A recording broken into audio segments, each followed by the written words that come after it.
Hello दोस्तों, नमस्कार। मैं श्यामा मिश्रा और मैं अपने चैनल स्टडी टॉपर में आप लोगों का हार्दिक स्वागत करती हूं। आज से हम लोग बाल विकास का रिवीजन शुरू कर रहे हैं। चूँकि अभी तक मैंने थ्योरेटिकल पढ़ाया था, तो अब रिवीजन क्लास चलेगी। जितने भी चैप्टर मैंने पढ़ाए हैं उनका चैप्टर बाय चैप्टर आपका रिवीजन कराएंगे। तो क्योंकि बच्चे कह रहे थे कि मैम ऑब्जेक्टिव टाइप क्वेश्चन कराइए, तो इसलिए मैंने कहा चलो शुरू करते हैं। तो बाल विकास पढ़ने जा रहे हैं। उसके पहले बाल विकास जो है वो मनोविज्ञान की ही एक शाखा है, तो मनोविज्ञान से इंट्रोड्यूस होना ज़रूरी है, उसके विषय में थोड़ा जानना ज़रूरी है आपका। तो इसीलिए आपका शुरू कर रहे हैं। देखिए, पहला क्वेश्चन आपका है कि साइकोलॉजी शब्द की उत्पत्ति यूनानी भाषा के 2 शब्दों से मिलकर हुई है। यानी साइकोलॉजी शब्द जो है यूनानी भाषा के 2 शब्दों से मिलकर के बना हुआ है। एक शब्द, वो 2 शब्द कौन है इसमें से पहचानने हैं आपको। तो पहला दिया है कि साइकी धन लोगा, ए ऑप्शन। बी ऑप्शन दिया है साइको धन लोगस।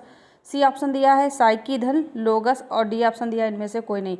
तो राइट आंसर होगा सी, साइकी धन लोगस 2 शब्दों से मिलकर बना है क्या?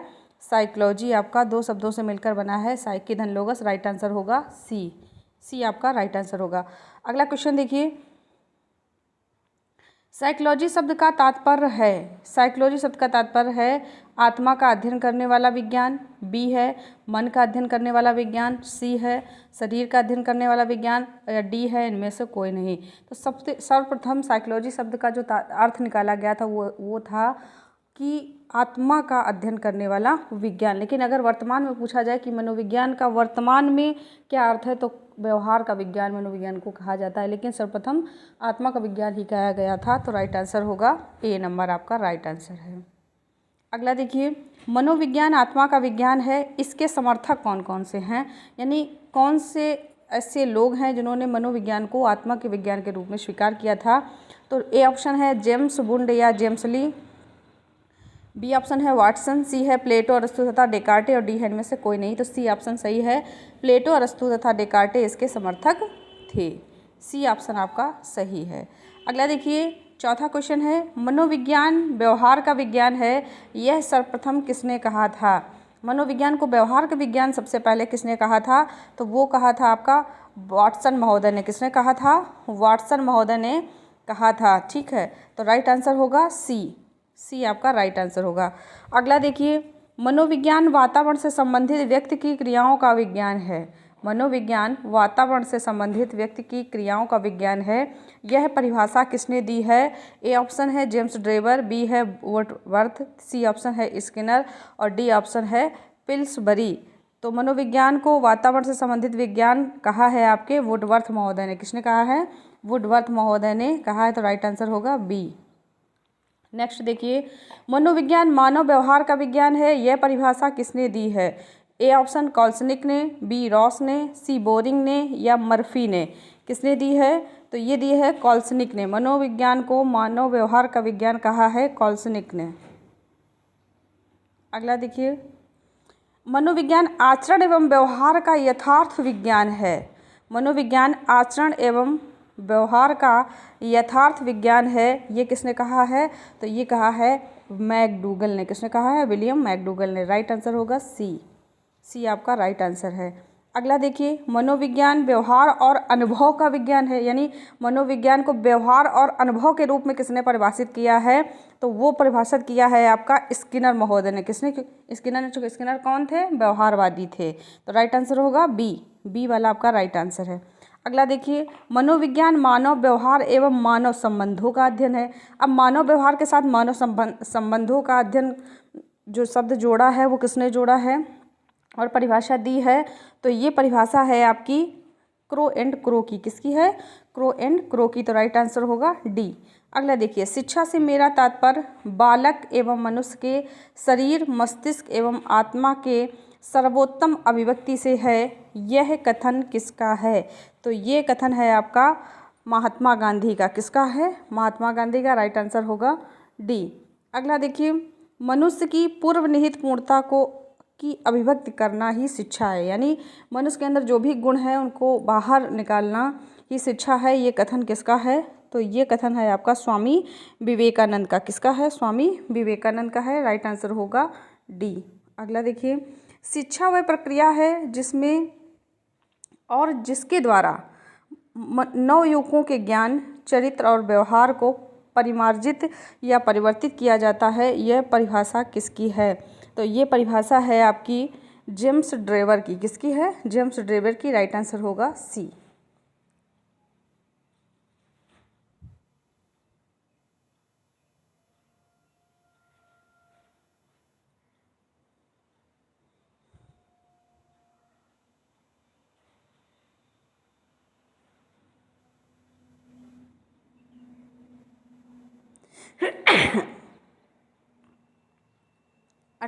तेरहवां नंबर क्वेश्चन देखेंगे। शिक्षा मनुष्य की आंतरिक शक्तियों का स्वाभाविक समन्वित तथा प्रगतिशील विकास करना है। यह कथन किसका है? ए ऑप्शन है रेमंड, बी है प्लेटो, सी है जेम्स ड्रेवर और डी है पेस्टोलॉजी। तो ये कथन किसका है? पेस्टोलॉजी का है। राइट आंसर होगा डी। राइट आंसर होगा आपका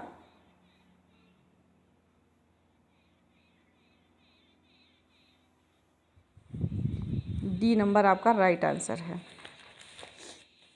आगे देखिए, शिक्षा के क्षेत्र में मनोवैज्ञानिक दृष्टिकोण का आरंभ किया। शिक्षा के क्षेत्र में मनोवैज्ञानिक दृष्टिकोण का आरंभ किसने किया था? पेस्टोलॉजी ने किया, वाटसन ने किया, अरस्तू ने किया या स्किनर ने किया? तो ये किया था पेस्टोलॉजी ने। किसने किया था? पेस्टोलॉजी ने। राइट आंसर होगा ए। अगला देखो, शिक्षा मनोविज्ञान मानवीय व्यवहार का शैक्षिक परिस्थितियों में अध्ययन करता है। यह परिभाषा किसकी है? कॉल्सनिक की, स्किनर की, क्रो एंड क्रो की या फिर स्टीफन की? तो ये परिभाषा जो है वो स्किनर महोदय की है। किसकी है? स्किनर की है। तो राइट आंसर होगा बी। नेक्स्ट है, शिक्षा मनोविज्ञान व्यक्ति के जन्म से वृद्धावस्था तक सीखने के अनुभव का वर्णन करता है। यह परिभाषा किसकी है? क्रो व क्रो की, नाल व अन्न की, स्किनर की, कॉल्सनिक की? किसकी यह डेफिनेशन है? Question number 16। तो ये डेफिनेशन है आपकी क्रो एंड क्रो की। राइट आंसर होगा ए। अगला है, शिक्षा मनोविज्ञान मनोविज्ञान के सिद्धांतों तथा खोजों का शिक्षा में प्रयोग है। शिक्षा मनोविज्ञान क्या है? मनोविज्ञान के सिद्धांतों तथा खोजों का शिक्षा में प्रयोग है। ये डेफिनेशन किसकी है? स्टीफन की, क्रो एंड क्रो की, कॉल्सनिक की या इनमें से कोई नहीं? तो ये डेफिनेशन है आपकी कॉल्सनिक महोदय की। किसकी है? कॉल्सनिक की। राइट आंसर होगा सी ऑप्शन आपका सही है। नेक्स्ट देखिए, मनोविज्ञान सीखने से संबंधित मानव विकास के कैसे की व्याख्या करता है? शिक्षा को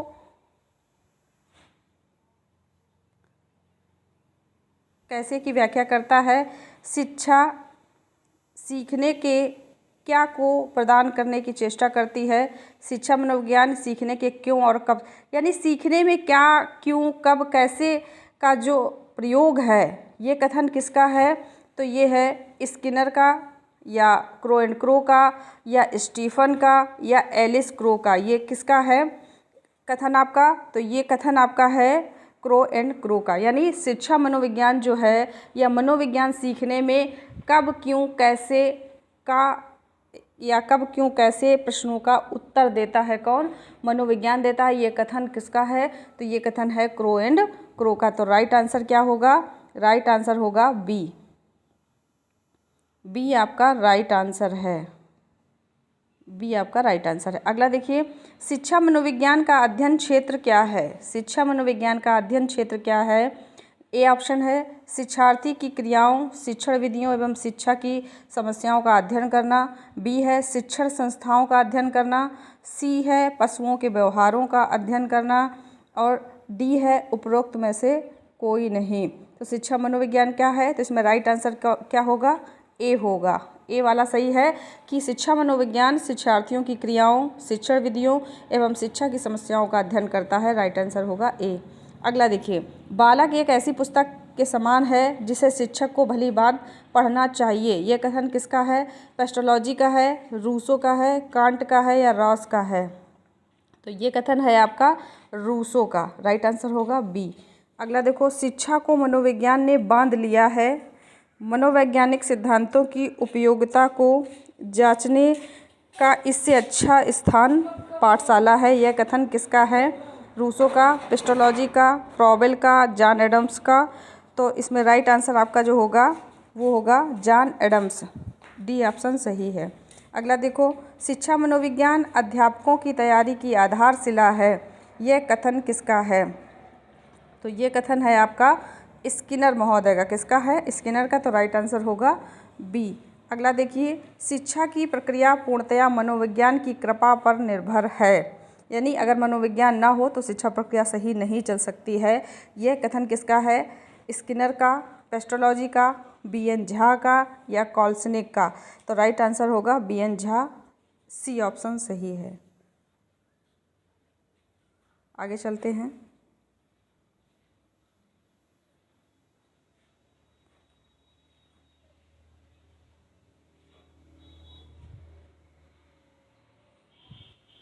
चौबीसवां क्वेश्चन देखते हैं।